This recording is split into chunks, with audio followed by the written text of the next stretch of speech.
Il y a un sujet que j'ai envie d'aborder avec vous aujourd'hui, c'est par rapport aux addictions. En fait, comment comprendre les addictions et comment pouvoir agir dessus. C'est un sujet qui me tient à cœur parce que moi-même j'ai pu me confronter à ça depuis tout jeune. Et souvent j'ai remarqué qu'en fait on cherche à traiter l'addiction à elle-même sans traiter le problème de fond. Pour vous donner un exemple, j'ai quelqu'un que je connais qui est assez proche de moi, qui est rentré en hôpital psy il y a quelques années pour divers problèmes et c'était sa décision. C'était dans un but d'aller mieux parce que cette personne était dans une situation où elle sentait qu'elle allait très mal et qu'elle avait besoin de se faire aider. Donc elle est allée dans un hôpital psy et en fait elle est ressortie 2-3 mois plus tard avec un traitement qui était quand même assez lourd, même un peu trop lourd parce que ça pouvait... moi je trouvais que cette personne a changé à partir du moment où elle avait ce traitement, un peu comme une déconnexion, un peu comme un truc où elle était pas là quoi quand on lui parlait. Enfin voilà, c'était assez particulier. Et en fait, je me suis aperçu que, à part donner des cachets pour dire c'est bon, maintenant tu te sens mieux, si tu peux repartir et tu vas dans ton quotidien, en fait, il n'y a rien qui a été fait. Il n'y a aucun problème qui a été réglé, il y a rien du tout. Et au contraire, c'est venu amener une addiction sur ce genre de traitement et qui n'aide pas du tout, hein, qui vraiment déconnecte la personne de ses émotions, de ses ressentis. Donc quelque part, oui, la personne se sent mieux parce qu'elle ressent plus rien et qu'elle est complètement ailleurs, mais en fait, il n'y a rien qui est réglé en fait. Et je vous parle de ça parce que je trouve que c'est important. Il y a vraiment quelque chose à changer là-dedans. Je suis pas contre le fait d'avoir un petit traitement pour aider sur une période, pour que le quotidien soit plus facile, que le travail qui est en cours soit plus doux. Pourquoi pas? Mais en fait, pour moi, il y a vraiment un travail en profondeur à faire en parallèle à ça. Et souvent, j'ai remarqué que les personnes se disent, tiens, il faudrait que j'arrête de fumer, il faudrait que j'arrête de manger du sucre, il faudrait que j'arrête de fumer des joints, il faudrait que j'arrête de boire, il faudrait que j'arrête... voilà, vous voyez où je veux en venir. Et en fait, en soi, oui, c'est bien d'avoir la volonté d'arrêter une addiction, mais il faut savoir que si cette addiction, elle est là, c'est pas pour rien, c'est qu'elle vient dire quelque chose. Et en général, les personnes qui essayent d'arrêter juste l'addiction sans faire le travail qui a besoin à côté, soit cette addiction, elle revient, soit elle est décalée sur une autre addiction. Par exemple, quelqu'un qui va arrêter de fumer, s'il n'a pas réglé ses problèmes de fond, il va se mettre peut-être à manger du sucre ou à boire de l'alcool ou à faire autre chose. Mais du coup, il y a toujours une forme d'addiction qui est présente parce que le problème de fond n'est pas réglé.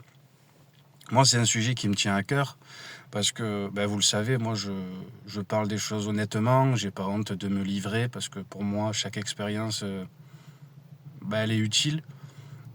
En tout cas, on peut en faire quelque chose d'utile.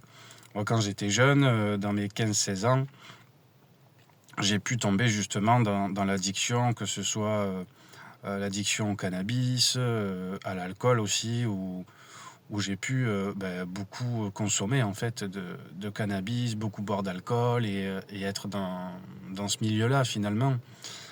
Et en plus, quand on est dans un milieu, j'ai remarqué qu'on attire et on s'entoure de gens qui font la même chose, donc du coup ça vient encore plus renforcer ça. On a aussi le sentiment d'appartenance à un groupe parce qu'on fait ça, on consomme ça, alors on existe, on est quelqu'un et on a un groupe, on fait partie d'un groupe, etc. Donc ça vient encore plus renforcer cette addiction-là. Et en fait, moi personnellement, j'ai pu fumer pendant une dizaine d'années, de mes 15 à mes 25 ans. Et, et en fait, un jour, j'ai voulu arrêter de fumer. Sauf qu'à ce moment-là, je me suis un peu plus ouvert à tout ce qui pouvait parler de développement personnel, de spiritualité, etc. Et en fait, j'ai compris que le fait de fumer, c'était là pour fuir quelque chose et pour me remplir. Une addiction, j'ai remarqué qu'elle est souvent là pour ça. Elle est là pour fuir quelque chose ou pour se remplir d'un manque. Et en fait, moi, j'ai beaucoup fonctionné comme ça. Je me suis beaucoup déconnecté finalement de mon corps, de mes émotions, d'anciens traumas, de l'enfance, etc. J'ai tout enfoui finalement, en minimisant les choses, en me disant que c'était rien et que voilà, et même des choses que j'ai pu oublier parce que voilà, le cerveau vient mettre en protection aussi certaines choses qu'on oublie parce qu'on n'est pas en capacité de gérer certaines intensités d'émotions quand on est enfant. Et en fait, en faisant un travail sur moi, j'ai pu voir en fait toutes les blessures, toutes les choses qui se sont jouées par le passé, et finalement tout ce que j'essayais de fuir en termes d'intensité d'émotion qui était trop douloureuse, et des manques que j'essayais de combler aussi. Et il n'y a que quand j'ai compris ça et que j'ai commencé à travailler là-dessus, que j'ai commencé à travailler sur mes blessures et à mettre des choses en place, que là j'ai pu arrêter de fumer et vraiment m'y tenir et ne plus jamais refumer de cannabis. Parce que le tabac, c'est encore une autre chose et j'y travaille dessus, bien qu'il n'y ait plus de tabac aujourd'hui. Mais il y a encore la cigarette électronique, par exemple, vous voyez, donc c'est une forme d'addiction aussi, mais qui est comprise, qui est conscientisée dans laquelle il y a un travail qui est en cours pour arrêter. Euh, donc tout ça pour dire que c'est bien d'avoir la volonté d'arrêter de fumer, d'arrêter de boire, etc. C'est très bien. Parce qu'on sait que quelque part, c'est pas bon pour notre santé, on sait tout ça. Mais ce qu'il faut comprendre, c'est ce qu'il y a en dessous, en fait. Parce que c'est vraiment ça qui permet de se guérir en profondeur et de vraiment mettre un terme à l'addiction telle qu'elle est.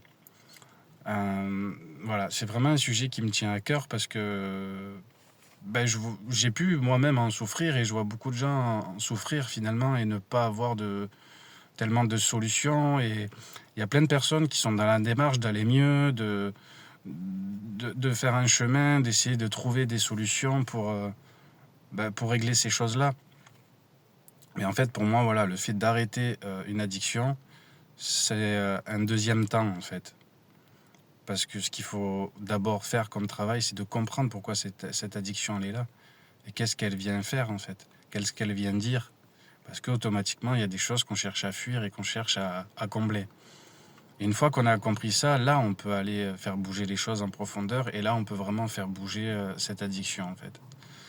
Et voilà, c'est un sujet qui me tient à cœur parce que je sais que ça peut aller très vite.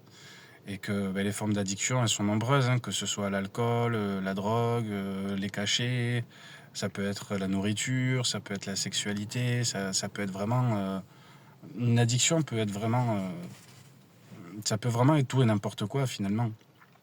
À partir du moment où ça nous permet de nous remplir et de fuir justement les choses qu'on n'a pas envie de voir parce qu'elles sont trop douloureuses.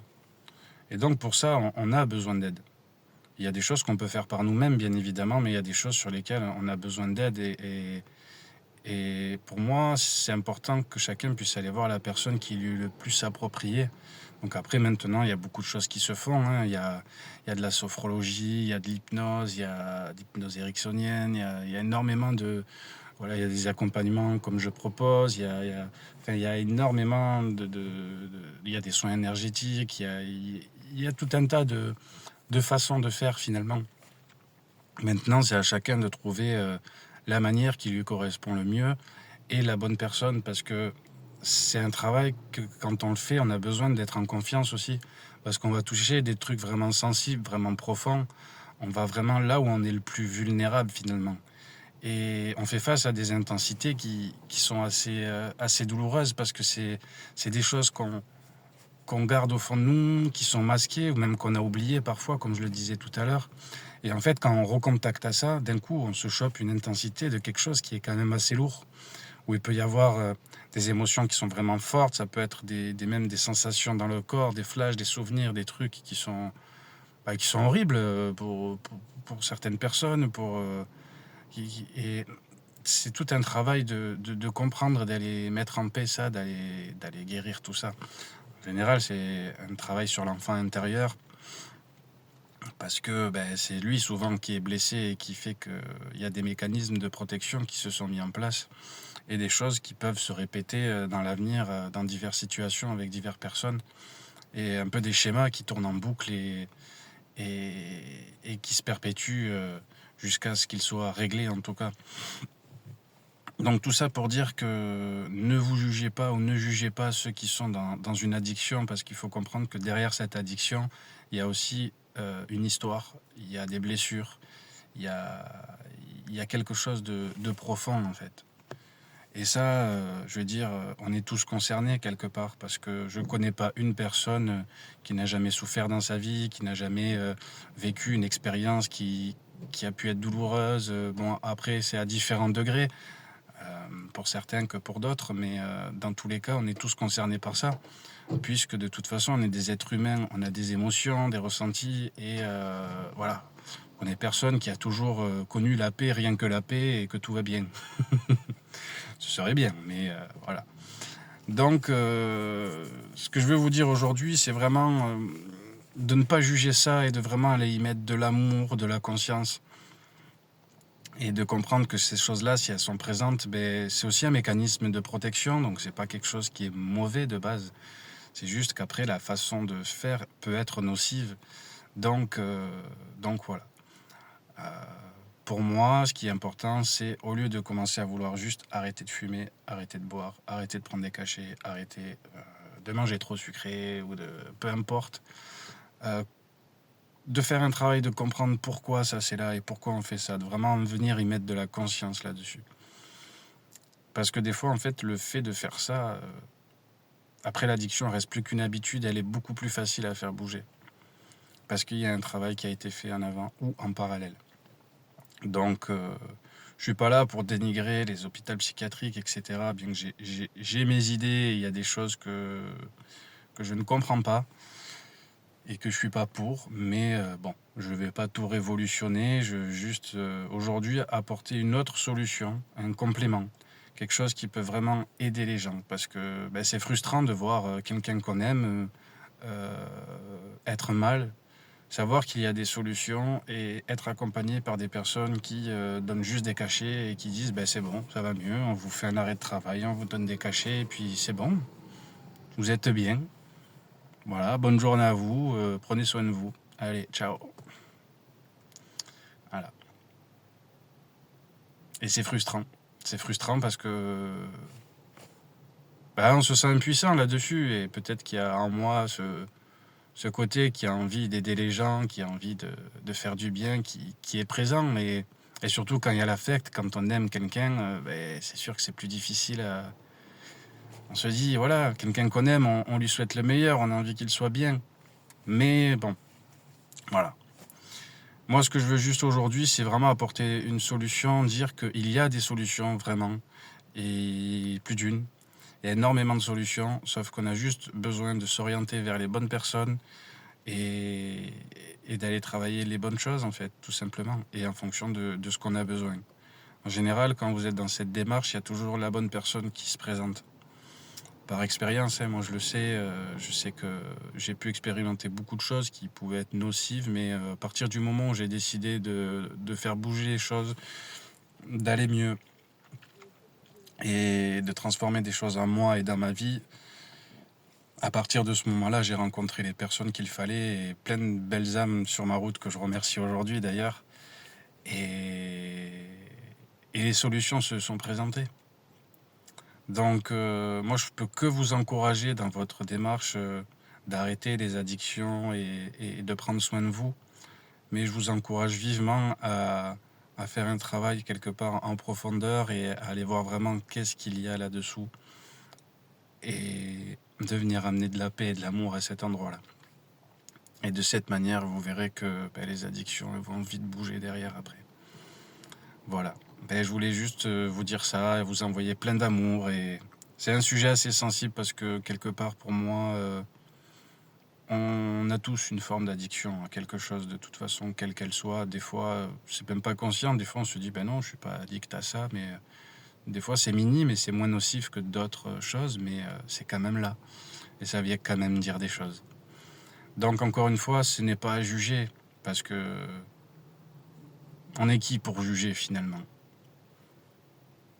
personne n'est parfait, on a tous des choses à travailler, à guérir, donc pourquoi pas s'entraider justement et se donner des solutions et pouvoir aller mettre de la paix et de l'amour là où il y en a besoin. Voilà ce que j'ai envie de vous dire aujourd'hui. Bah, écoutez, je vous fais une grande bise, prenez bien soin de vous et je vous dis à bientôt. Ciao.